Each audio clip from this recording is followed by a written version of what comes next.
Hey there, Capricorn Sun, Capricorn Moon, Capricorn Rising. It's Maggie. Welcome to Moonlit Waters. I am really happy you stopped by, and if this is your birthday this week, happy birthday to you.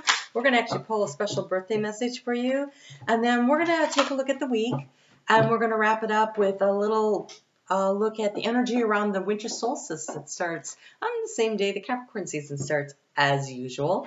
So stick around for that if you'd like. I won't be doing any other readings this week, so it will be a little longer, but as you may know, I haven't been feeling great, so I kind of need some downtime too. So if it is your birthday this week, first off, holiday. Well, okay. First off, if it's your birthday, that's a national holiday for yourself. But also we have Christmas and Kwanzaa and Boxing Day. So there's lots of reasons that it could be a holiday. So it says the answers you're looking for can be found during a vacation, a retreat, or a holiday getaway. So over the course of this year, because it is your solar return, on a vacation, if you are seeking answers or guidance on something, take some time to reflect and meditate. Take a little time to reconnect in so you can get the answers that you need. Or you may take a holiday with somebody and you have time for a long conversation that helps you sort out or sort through something. So it could be like that. This is a year to take it easy. As in, I'm talking to Capricorn, as in, don't be so Capricorn about everything. I have a Capricorn rising, and it's really hard to not overwork. It's really hard to dial it back a little bit and to take the holiday, right? And so you have easy does it. Stop trying so hard to control everything, and all the doors will be open for you. So relax a little emotionally, mentally, spiritually, physically. Well, maybe not spiritually. Okay, they're saying relax into spirituality, but don't. So take a deep breath. Enjoy your life. Enjoy the moment that you're in now, and this is going to bring around a lot of soothing in the heart space. We have emotional healing. As your heart heals of old emotional pains, you receive new blessings and love. So as you release and you let go of first controlling how things have to happen, but also giving yourself a break and giving other people a break and releasing and letting go of the pressures that we put on everybody to be perfect, especially ourselves. As you do that, as you open up, you will receive, you're allowing yourself to be in a higher vibrational energy, which attracts in much higher vibrational opportunities. For those of you who have children, we have sun. So it says here, your son is watched over and protected as he explores the world. For those of you that are pregnant, it could be that. But for those of you with children, and I, even though it says son, the message they have for daughter is very different. And so I feel like this is actually child. And so as your child is out there, maybe they're graduating and leaving home, or they've started a new job, or they're entering, they're leaving elementary school to enter middle school, which, is frightening. So whatever it is that they're doing, these changes that they're going through this year, ask for their guardian angels and your angels to watch over and protect them, but they are being protected as they shift through these changes. So less to worry about. So if you've been worried about it, again, easy does it. Don't feel the need to control everything. Relax and give them the opportunity to learn and grow, sometimes through their own mistakes. It's the only way most of us learn anything anyway, right? So the way I want to divide up this week is kind of interesting because the energy has this really interesting flow. So we start off with the moon in Cancer. So that would be in your 7th house of partnership. But the emotional energy of it with Mercury in your sign, trining Uranus and Taurus, there's like this energy of wanting to make change and communicate it out, but through an emotional way. So really getting in touch with your heart space, what is important to you, and how do you feel about things. And so we're going to see what the overall emotional tone of the week for you is, because I feel like Monday anyways, it's the moon day. Right? Monday, moon day, always sets the tone for the week. If you are very productive on Monday, I bet you find that you are productive all week long, right? If you get off to a sluggish start on Monday, it's like you can't really get up to speed. And so Monday always sets the tone for the energy of the week anyway. And you are being asked to be patient and wait for what it is that you want. We have patience and waiting. But we also have love. And so whatever this is, if you're waiting for a career opportunity, if you're waiting to hear from someone, if you're waiting for, whatever it is that you're waiting for, whatever change or whatever it is that you obviously are sitting here having to be very patient and waiting for, this thing that you want to have come in, feel it in your heart space, like how you're going to feel when it gets there. Feel the love for the opportunity. So the career change, the job, the emotional connection, the whatever it is. How's it going to make you feel? While you're waiting, manifest through feeling into the energy of how it is that you want to feel when it occurs. And so then it becomes the now moment anyway. And it doesn't feel like waiting. It feels like it's happening right now somewhere. It totally can shift. It totally shifts your energy from impatience to one of creating from a sense of joy and happiness. So it's a really interesting practice, and it does take practice. So the sun moves into your sign, Capricorn, at 10:59 a.m. Eastern Standard Time in the U.S. Wow. Okay. And as always, you have to adjust for your time zone because I can't do it. I've tried, and I go, wait, that was wrong. So there is I think I put a time zone calculator below, so you can always do that too. And there is a birth chart calculator, and I cannot recommend enough the need to know what your sun, your moon, and your rising is, if at all possible. Because your sun sign, that's how you're going to view the world. It's what's important to you. It is your value system. But your moon sign is how you're going to feel, respond, and react to situations as they occur. For instance, if your moon was in Aries and something happens, you might get all fired up and angry about it. But if your moon's in Taurus, you're like, yeah, okay, I'm just patient waiting. It's like totally different energy. And so it's important to know, which one that is for you. It could be in Cancer and you'll be like, oh my God, that's horrible. So it really, I have a lot of Cancer placements. And so that's one thing. And then the other thing is your rising sign. That's your physical body. It's your appearance, and it's also your personality. And as you go through the week, it's how you're interacting with everything during the week. And so it becomes really important, especially on weekly readings, because that is probably the area that's going to resonate the most for you. So Tuesday at 4:54 p.m., the moon moves into Leo, and it's there Tuesday, Wednesday, and Thursday. And this is the energy where there's actually the moon is going to oppose Saturn on Wednesday. It actually creates a T-square with Uranus. So Uranus would be the outlet point. Uranus wants to create change. So the moon is going to be wanting to feel a certain way, and it's coming up against the boundaries and the structures of Saturn. And as you know, because Saturn rules your sign, structures are important, right? But there is a need for change, and there is an outlet point. We have our third and final exact opposition square, the word will come out eventually, between Saturn and Uranus on the morning of the 24th. And so they're really close. It's already there. We've been in this energy all year. We will continue to be in this energy next year to get within 1 degree of each other next October. So this is just energy we're living in of how do we create new structures and make these changes. And because they're in fixed signs, they're not an initiating sign like you, Capricorn, right? We're like, oh my God, like just let's get it done. Like, this is how we do it. Let's just do it. They're like, I'm not really sure I want to make a change. And so this is why this is just like going on and on, because these changes, whatever they are, in whatever arena of your life, check your chart. Where are these planets showing up in your chart?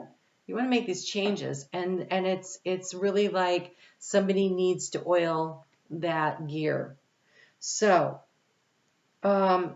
this energy of the moon in Leo is the action point of the week.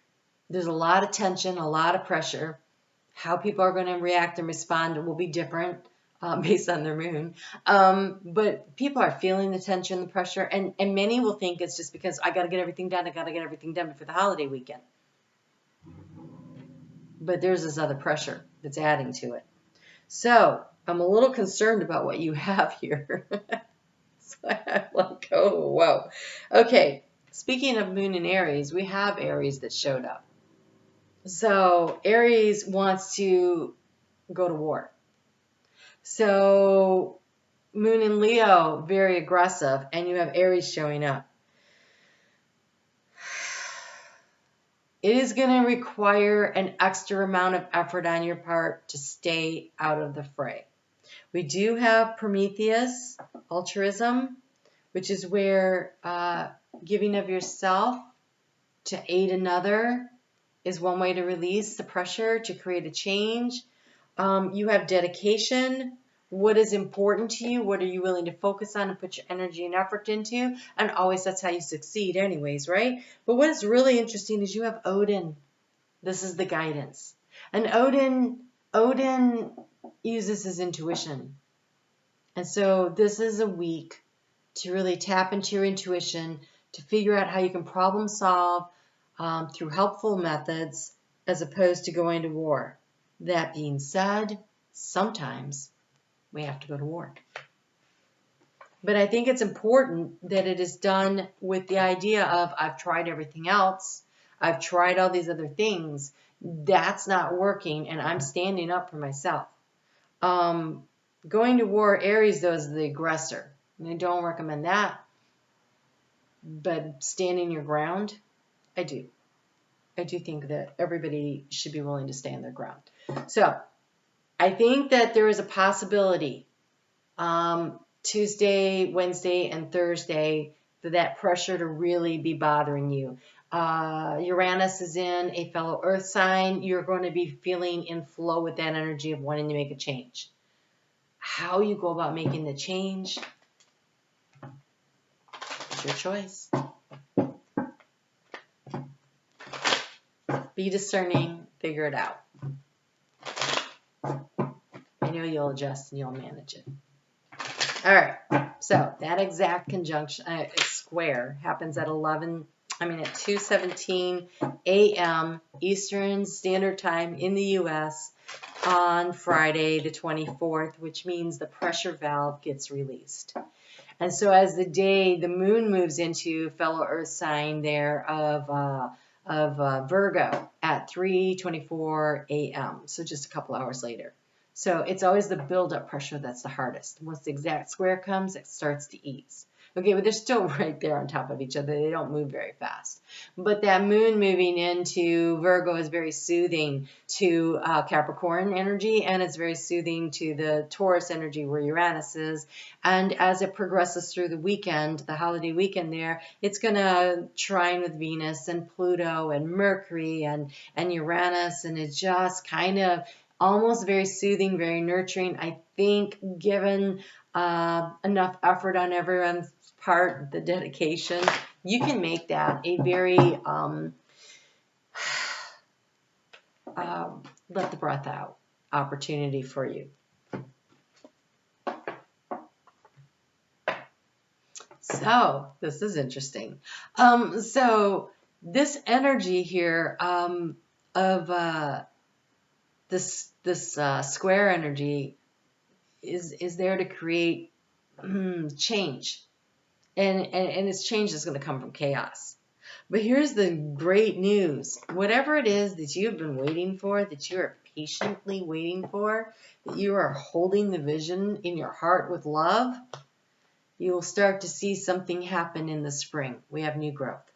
So that's beautiful. So hang on to that energy.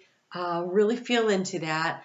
What's really nice too is that on Sunday, the moon is going to move into Libra, and there wants relationship balance. So I think that there is an opportunity to have a very calm, enjoyable holiday weekend. So Merry Christmas to you if you celebrate that. Happy Kwanzaa if you celebrate that. And to those of you in Canada and the United Kingdom that celebrate Boxing Day, which apparently is not all Canadians. To those of you that don't get to, you have my condolences. To those of you that do, well, good on you. Have a good time with that. All right, so I want to take a look at that solstice. Let's take a look at some advice for you for the energy for the next 6 months on that till we get to June 21st when we have the next one. I'm using the Celtic Tree Oracle. It is not a deck I'm very familiar with, so I'm going to be in the book. I'm not going to be, I don't know if I said this, I'm not going to be doing readings next week. So I wanted to do something a little extra on this one. So let's take a look at this energy of how you can best use the energy of the shift and the seasonal change here. And as we move into this energy, you get one. All right. You have the gourd ivy. This is growth. This is growth. Ivies, they grow anywhere. Anywhere they can attach to. Like they send out those little tendrils, those little feelers. So of course they can grow up brick walls. They can grow up a tree. They can grow up, they can choke out other plants, other vegetation. That's also a thing. So, but it does seem like a lot of growth because you have the spring card, growth. Oh, getting my nose itchy on that one. So, and it's number 12, which is a community number. It also means growth. Like 3 is the Empress number. So, this is actually, oh, wrong one. So this is actually late summer growth. It is August 8th through September 4th. So if you're in the Southern Hemisphere, this is February 8th through March 4th, though. So for using the summer, for those of you in the Southern Hemisphere, you have the opportunity, I think, for growth a little sooner. In the Northern Hemisphere, the spring growth is the starting point, nurturing. But if you really want to see an abundance of growth, it'll be after the next solstice. So, but, you know, I mean, what? Working hard and being consistent, Capricorn. That's your superpower. So the keywords on this is labyrinth, inner knowing, steady growth, determination, soul searching, spiral dance, DNA, and spiritual journey. If you're trying to rewire your life in any particular way, whether it is a habit that you have, probably a habit that you have, if you're going to rewire. So if you want to take up a new health regimen, you want to learn a new skill, you want to, the DNA though, this is more like rewiring the way you look or feel about something, right? This is very personal. It's a spiritual DNA, physical DNA. It is going to take about 9 months, right, for you to really see the progress, the harvest, they're saying. So, yeah, so keep working at it. I think you get to see growth in steps and stages along the way. You're being called into the labyrinth of your own inner knowing, and you are asked to spiral into yourself and spend time at your very core. It is here that you can merge with the universal life force of regeneration and rebirth. Here you can expect to receive new direction and guidance from Spirit.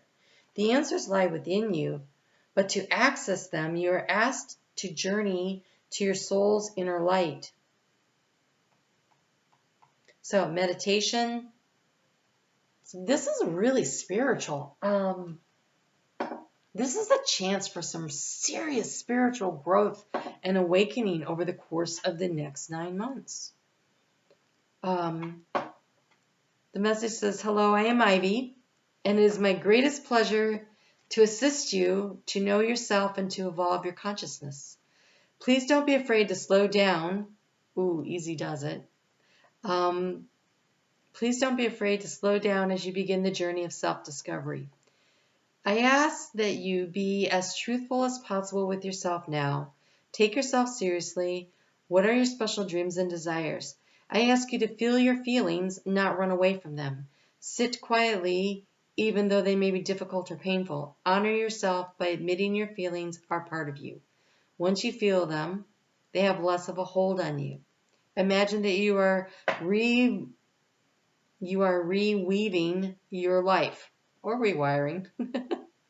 Taking out old stories that hold you back and weaving in new strands of courage. Play, love, and creativity. You are the master of your own story, so write it well.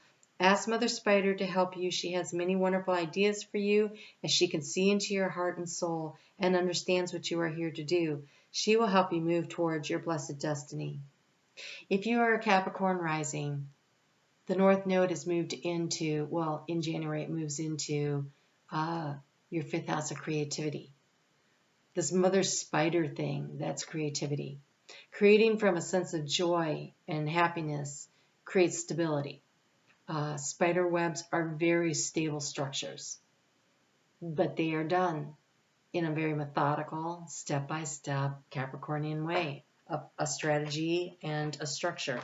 So there is something that is being shifted and changed in your life.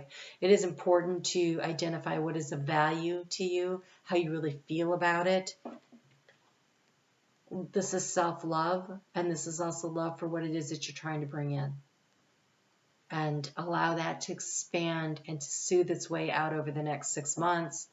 And then I think you really see the fruiting of it, the harvest of it in August, which is lovely. August into September. So early fall, late summer. So that's pretty interesting. Can't wait to see what you do with that. All right, you guys, have a really blessed holiday season. I will be back next week to do the weeklies, and then I will also next week have out for everybody the January readings. I needed a little downtime. So I am a Capricorn rising, and that means that December, from Thanksgiving until the solstice, when the sun is in Sagittarius, for me, that's my 12th house. So if you're a Capricorn rising, it is for you also. And so the reason you're always so exhausted and worn out and it's easy for you to get sick is it's 12th house. And in 12th house, they always is a good idea to get into your spirituality and spend a little time. But during the holiday season, it's really hard to find that kind of time, and it's a very exhausting process. So I'm going to honor myself and take a little downtime. So I hope that you will do the same for yourself. Take good care of yourself, nurture yourself, and I will see you guys back here next week. All right? Take good care.